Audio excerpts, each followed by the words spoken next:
Sultan deloi Sultan ngisi bensin. Ini kemungkinan akan bisa tak bayar cash hari ini juga tuh cuma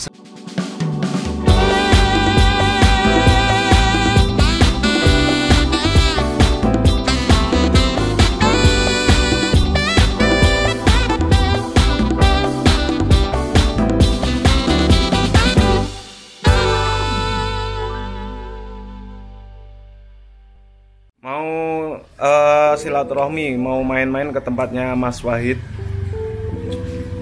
Nanti aku mau ngetes Mas Wahid, mau tak suruh review mobilku. Terus kalau misalnya ini masuk berburu mobil impian itu, kira-kira mobilku itu dihargai berapa gitu.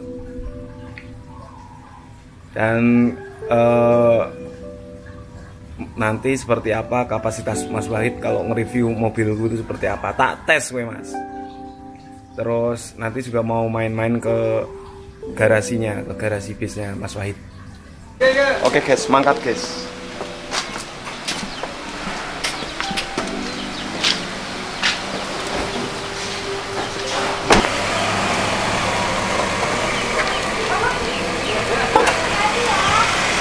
Ngoyak ya, neng buri ya, Melayu ya.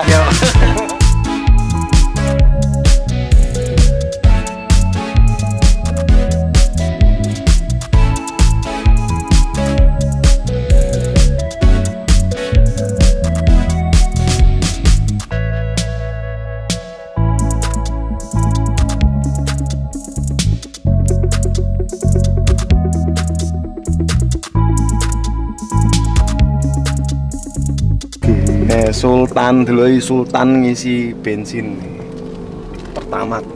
Tuku pira, Pur? Langsung nek aku kebak to ya, isin aku ora kebak apa meneh di vlog ngene iki. Isin aku nek ora kebak. Oh, kebak to. 50.000, Mas. 50.000. Tuku pira? 50.000. 50. Sultan apa 50.000? Sultan tuku bensin 50.000. Asu.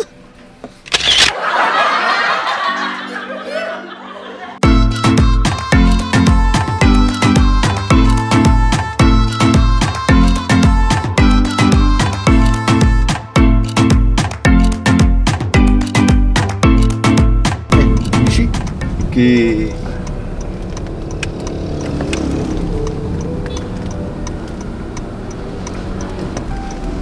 nah, ya lah.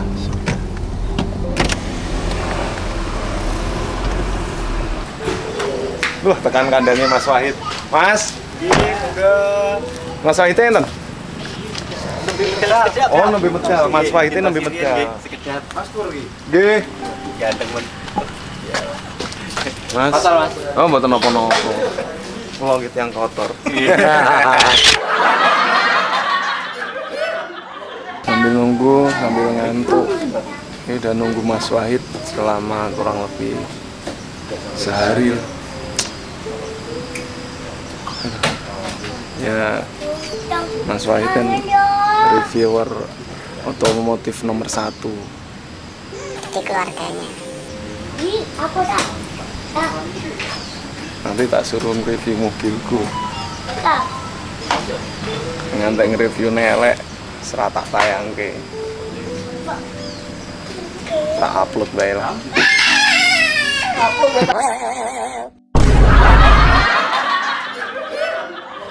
Itu?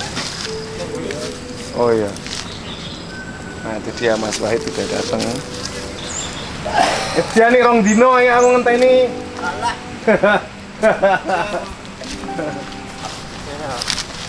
Mas Wahid, reviewer otomotif nomor 1 Di keluarganya. Anu di Semarang. Oh di Semarang, oke. Karena orang liane.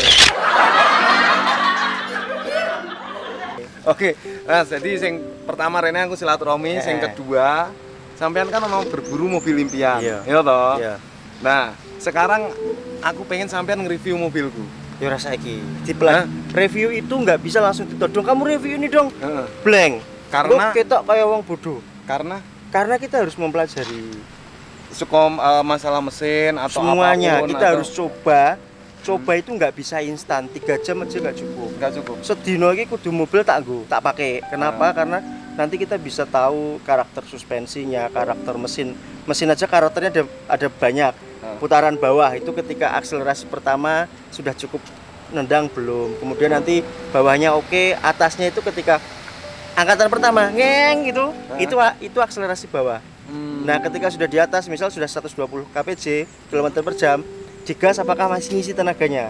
Kalau ngisi berarti itu putaran tingginya, putaran atasnya juga baik. Nek, kan kadang ada mobil tuh yang sudah 120 diangkat ke 140 itu lama banget. Itu putaran atasnya loyo. Kayak gitu kan harus disampaikan. Hal yang paling penting dalam review mobil yo. Semuanya nggak ada hal yang paling penting. Nggak ada yang semuanya harus imbang. Jadi makanya kadang suka kita bagi dalam review sebuah kendaraan itu eksterior dulu, keliling tuh atas, bawah, kiri kanan, depan belakang. Itu semuanya harus kita ini. Mulai dari apa aja? Desain yang paling utama. Kesesuaian selera dengan semua orang. Kayak ono mobil naiki, semua orang pasti bilang ini cakep. Bener nggak? Tapi ada mobil yang tidak bisa diterima oleh selera semua orang. Oh iya. Ya kan? Bener, aku ngomong iki apik banget. Mobil kau ini apik menurutmu. Nah, kalau ini kok tanya semua orang juga ini akan melihat mobil ini cakep. Nah, itu penting, itu desain. Bahasa desain disesuaikan dengan selera semua orang yang melihatnya. Jadi belum tentu sampean bilang apik, belum tentu kemudian orang suka gitu ya. Karena itu kembali ke selera masing-masing. Tapi bukannya kalau misalnya reviewer otomotif gitu sebenarnya harus objektif gitu, Mas. Harus objektif. Makanya saya ngomong, ini kalau menurut saya cakep, biasanya seperti itu. Tetapi ada mobil yang memang kurang cakep, bahasa saya akan bilang ini desainnya tidak sesuai dengan selera semua orang. Itu biasanya bahasa halus saya untuk mengatakan jelek. Paham ya? Paham. Nah, biasanya aku ngomong ini desain nggak selera semua orang deh. Itu artinya itu mobil, orang penonton saya pasti akan menangkap bahwa ini mobil Mas Bet nggak suka. Tapi ada juga yang bela di komen, orang mobil bagus gitu kok untuk komen jelek. Nah, masalahnya adalah kesesuaian desain itu juga kita harus ngomong dengan bahasa lain, yaitu fitur.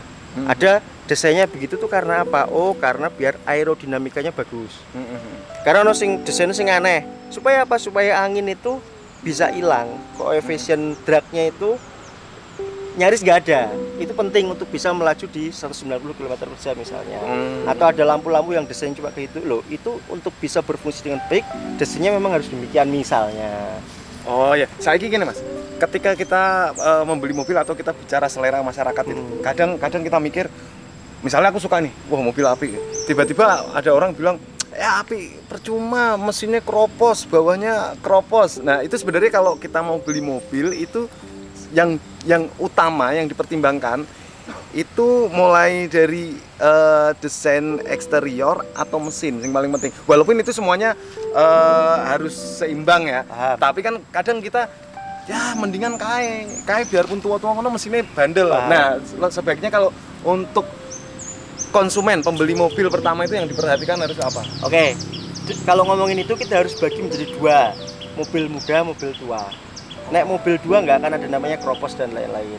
Kalau mobil 10 tahun ke atas mungkin sudah ada tanda-tanda. Nah, kalau kita ngomongin mobil yang sudah berusia, bukan mobil, kalau muda nggak akan ada pertimbangan keropos itu nanti. Tadi kan pertanyaannya kalau milih antara mesin yang kurang oke dengan bodi yang kurang oke, kalau saya milih mesin yang kurang oke. Perbaikan mesin itu 3 hari kalau ada uangnya kelar. Oh iya. Ya. Kalau perbaikan bodi ada uangnya, sebulan belum tentu beres. Karena apa? Pengelasan, nunggu kering, di dempulnya dihilangi dulu, natain natnya supaya lurus, digenteng juga. Kalau sudah semuanya didempul lagi tipis-tipis, nunggu kering, lapisan cat pertama, lapisan cat kedua, clear, lapisan clear kedua, baru nunggu kering, baru dipoles, baru diserah terimakan. Itu butuh waktu 2 bulan.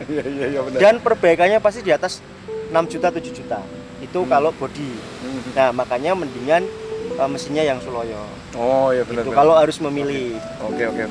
Oke, jadi puas. Aku mendapat jawaban puas dari Mas Wahid. Sekarang baru percaya bahwa beliau ini adalah reviewer otomotif nomor 1 di keluarganya. Di Semarang, Mas. Semarang. Om Fitra Eri. Mas Wahid. Wes, aku urung kula nuwun teko tak todong langsung ngomong ngobrol-ngobrol sih. Mas. Ayo, Ngobrol-ngobrol sih. Bos. Ngopi-ngopi.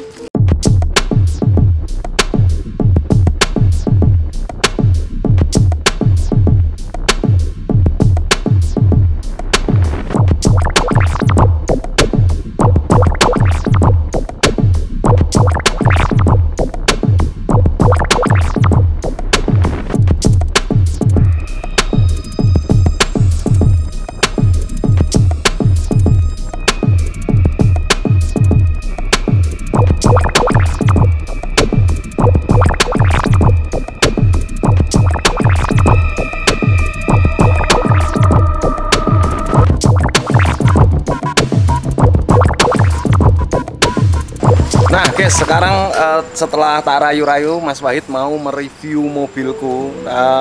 Tapi dia bilang bahwa reviewnya ora koyo liyane loh. Oke, berarti spesial malahan nih review mobilku. Oke Mas, sekarang review mobilku nih misalnya engko cocok-cocok bayar. Oke. Teman-teman, mobil ini City 2017 ya tadi. 2017. 2017 1,5 cc nya tipenya E, maticnya CVT.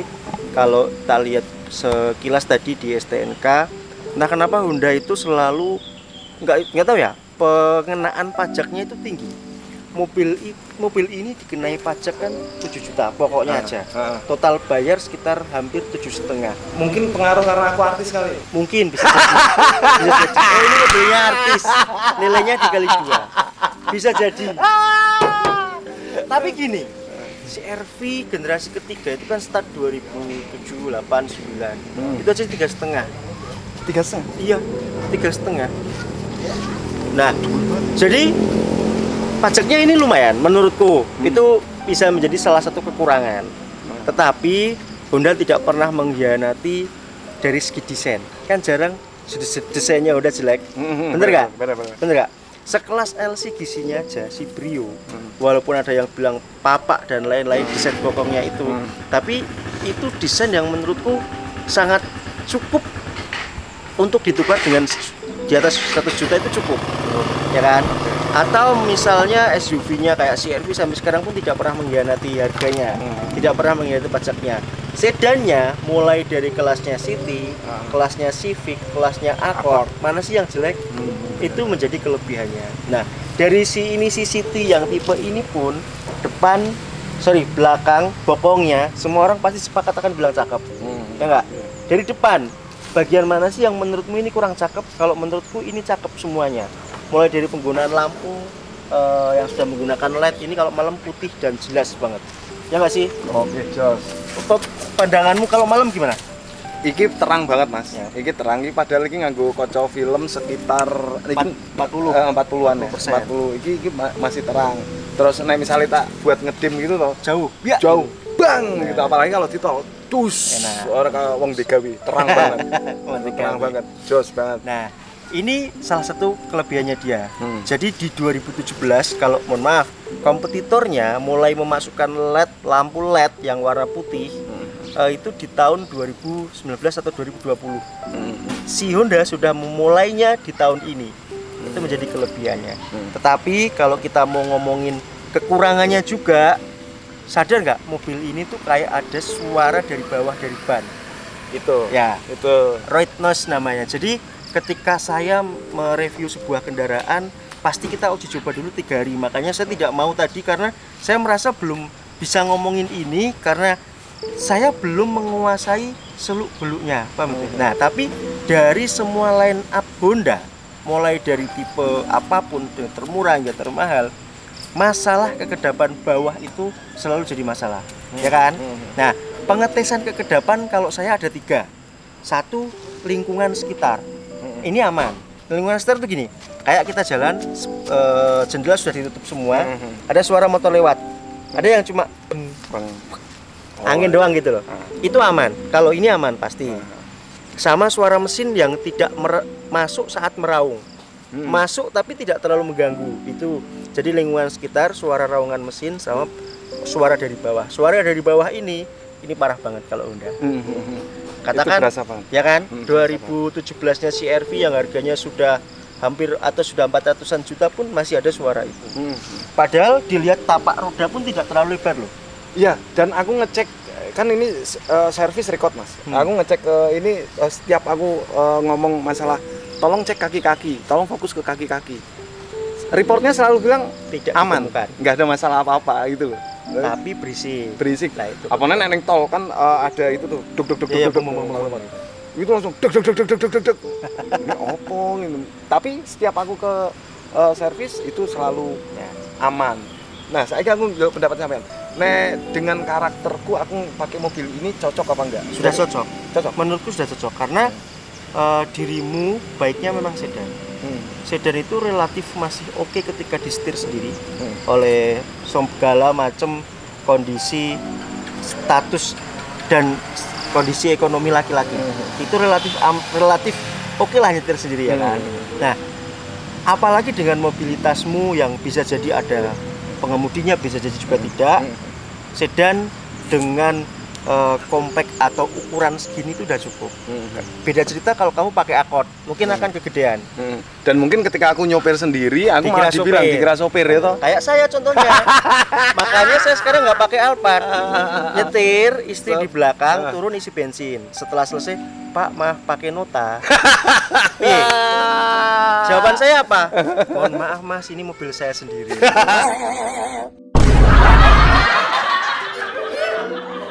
Oke guys, nah sekarang akan di-review interiornya sama Mas Wahid. Oke, teman-teman, kalau kita ngomongin mobil dari segi interior untuk tujuan siapa penggunanya itu sebenarnya tidak ada kaitannya sama sekali. Oh, enggak ada tidak kaitannya? ada kaitannya sama sekali karena begini, interior City ini sudah menganut desain kekinian.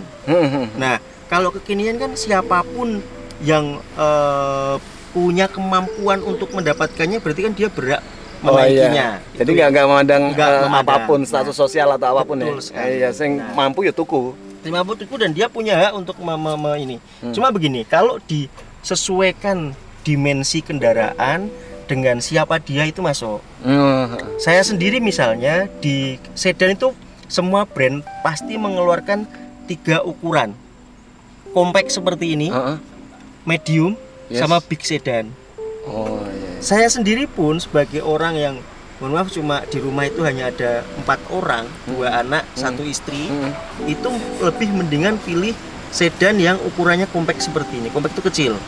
Compact, medium, ya kalau di Honda ukuran terkecilnya kan si City ini. City. Kemudian Civic, Accord. Accord. Kalau di Mercy misalnya seri C, seri E, seri S. Oh, oke. Saya sendiri lebih milih yang paling kecil. Kenapa ya? Karena mungkin masih muda bro. Jadi enggak gini. Nah kita mau potong-potong jalur, mau tekuk kanan tekuk kiri itu enak. Betul. Enak. Nah itu. Iya. Nah sekarang saya tanya balik. Kenapa kamu pilih City? City ini aku nggak punya alasan teknis bahwa ini merupakan produknya Honda atau apapun, aku nggak punya alasan itu. Tapi yang jelas City ini salah satu mobil impianku. Dari waktu aku kenal mobil mungkin itu kuliah mas.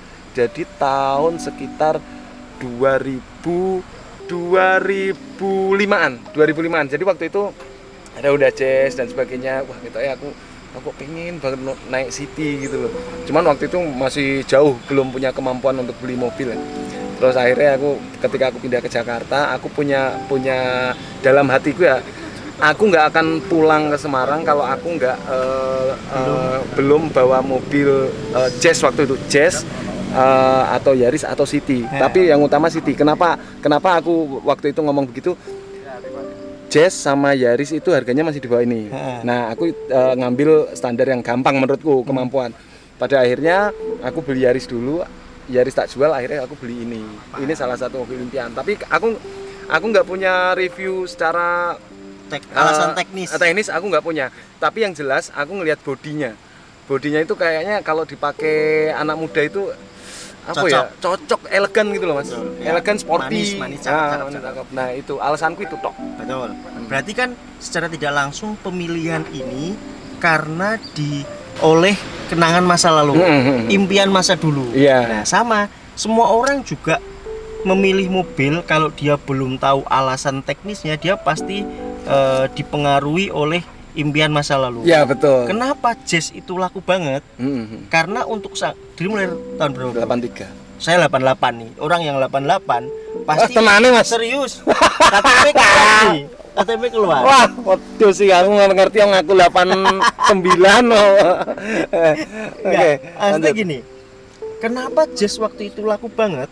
Karena di usia saya jazz itu keluar saat saya masih SMA. SMA keluar mobil compact city car pertama kayak gitu kan pengen banget gitu. Nah, akhirnya belinya adalah ketika orang tersebut sudah bekerja. Oh iya benar. Sama dirimu seperti ini. Betul, Nah, betul. balik lagi ke kebutuhan si manusia itu, si masing-masing person itu bahwa kebutuhan mobilnya. Kalau saya jadi gini, mobil itu kan ada sedan, ada SUV, ada MPV, 3 itu dulu lah. Nah, untuk orang yang tidak punya keluarga atau tanggungan banyak, dia pasti pilih sedan.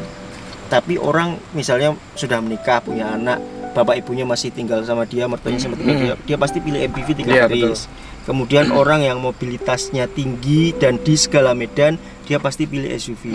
Nah, yang mempengaruhi jenis kendaraannya itu bukan interiornya, melainkan ketiga jenis pembagian mobil berdasarkan bentuknya itu. Nek dirimu kebetulan paling mengemudikan cuma sama istrimu toh. Iya. Istrimu juga masih satu toh.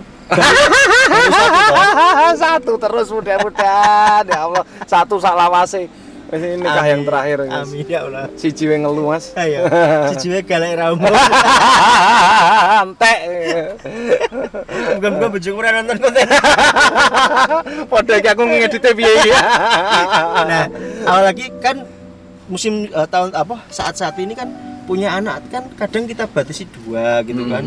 Segini kan cukup. Apalagi kamu tinggal di Jakarta, bapak ibu di sini, mertua juga mungkin agak jauh. Ya, sedan sudah lebih dari cukup. Apalagi dirimu tidak ada background kerja harus ke gunung. Kayak kontraktor misalnya, mobil pasti SUV. Mobil pasti benar. SUV. Nggak peduli penggerak depan, nggak peduli penggerak belakang. Yang penting ground clearance-nya itu tinggi. Oke. Nah, kalau orang cuma ke mall ke apa ya ngapain pakai SUV? SUV itu nggak enak gini-gini kok. Ya kan? Artinya kenyamanan masih sedan ya? Masih sedan. Apapun dari mobil apapun kalau dia ground clearance-nya itu rendah pasti nyaman. Karena goyangannya minim ya. Ground clearance terendah masih sedan. Oke. Apapun mereknya, apapun apanya, kalau sedan sudah pasti lebih nyaman. Oke. Guys, akhirnya dapat banyak ilmu. Artinya siapapun itu punya kesempatan memiliki mobil apapun sesuai impiannya. Artinya kalau kita mau mereview mobil dengan ini siapa pemakainya, itu kembali lagi ke kantong. Kita nggak bisa ini siapa pemakainya gitu, nggak bisa. Jadi siapapun punya duit, punya apa, punya mimpi, bisa beli mobil apapun terserah sesuai kebutuhan dan kemampuan. Ya. Ojo meksake. Nah, oke, saya ingin Mas. Ini mobil 2017. Sampean punya konten berburu mobil impian. Nah, iki mbok taksir meh tak dol karo sampean dina iki piro, Mas? Bro, regane piro? Aku kira ngenyek ya. Aku enggak apa, tapi nek dadakan seperti ini biasanya tipe-tipe penjual atau bakul seperti saya itu akan menawar serendah-rendahnya. Kamu siap nggak? Takutnya kamu tersinggung, nanti kita nggak jadi temenan, kita marahan. Ora apa-apa Mas, iki rada butuh juga. Nah, ini kemungkinan akan bisa tak bayar cash hari ini juga itu cuma 100 juta. Ya gimana, kamu dadakan, uang juga mesti nyari, modal juga sudah buat kulakan. Kalau mau 100 juta bisa transfer hari ini, cash nggak mungkin, udah sore. Sampai 20. Ya udah bisa, karena ada banyak nanti pajaknya aja 7 juta. Ya kan, kita harus pikirkan nanti biaya salon, biaya apa. Paling ini tak posting berapa sih nanti? Ya naik-naik bisa dikit lah, tapi jangan 20 juga lah. Deal sekarang nih ada M-Banking nih, tak cek saldonya. Mas. Buat sangut Jakarta kan cukup tuh, nggak usah banyak-banyak. Ya buat Mas Teh, masa aku Rene jual nanti bojoku nggak ngeliat, aku balik-balik nggak bawa mobil. Ya ganti 20 lah. Ya wis, ngene net wis deal terakhir 110. 110 sekarang. Tak telepon ke timku bawa uang, udah kelar, biar dicek sekali lagi. Nah, tapi kan BPKB belum bawa. BPKB jenengan kok leasing. Oh, malah repot meneh nek jeneng leasing turun lagi 108 maksimal. Ya Allah, nggih butuh duit. Dealer no deal nih. Dealer no deal. Saya sing pateni saya. Pateni saya. Ya, pateni saya. Oke guys, terima kasih buat semuanya yang udah nonton video saya. Jangan lupa di like, di share, di komen, dicuekin. Dan yang belum subscribe silahkan di subscribe. Yang belum komen silahkan di komen. Yang udah komen boleh komen lagi. Yang udah subscribe boleh subscribe lagi. Monggo lah, terserah lah. Pokoknya video ini untuk Anda semuanya. Terima kasih dan tunggu video-video saya selanjutnya. Dah.